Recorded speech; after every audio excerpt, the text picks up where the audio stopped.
తమ్ముడు అసలు ఏమైంది? అక్క కడుపు నొప్పి వచ్చి కింద పడిపోయినక్క, నాకేం తెలియదక్క. మీ డాడీ ఫోన్ చేశారులే, వస్తున్నారు. అయినా కడుపు నొప్పి ఎందుకు వచ్చింది సడన్ గా నీకు? అక్క డాడీ చాలాసార్లు చెప్పాడు అక్క బయట ఫుడ్ తినొద్దని, కానీ నేను తిన్నానక్క, అందుకే కడుపు నొప్పి వచ్చి పడిపోయానక్క. ఎప్పుడైనా డాడీ మాట వినాలి, నీ మంచి కోసమే కదా చెప్తారు. బయట ఫుడ్ తినడం వల్ల ఇప్పుడు ఎంతో మంది అనారోగ్య సమస్యలకి పాలవుతున్నారు. నేను మా డాడీని బయట ఫుడ్ తీసిమని అడిగాను, కానీ మా డాడీ చెప్పినప్పుడు అర్థం చేసుకున్నాను. మీ డాడీ నీ మంచి కోసమే చెప్తారు తమ్ముడు, అర్థం చేసుకో సరేనా? మీ డాడీ వస్తున్నారు, వెళ్దు గాని. సరే అక్క. ఏమైంది? మీరే ఇతనికి ఫాదరా? అవును, ఏమైంది? కడుపు నొప్పి వచ్చి పడిపోయాడు, పర్లేదు బానే ఉంది. సరేనమ్మా. లేపండి, తీసుకెళ్దురు గాని.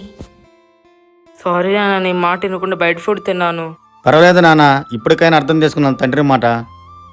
బయట ఫుడ్ తినడం వల్ల ఎంతో మంది అనారోగ్య పాలవుతున్నారు. దయచేసి బయట ఫుడ్ ని అవాయిడ్ చేయండి. ఈ షార్ట్ మీకు నచ్చినట్లయితే కామెంట్ బాక్స్ లో కరెక్ట్ అని కామెంట్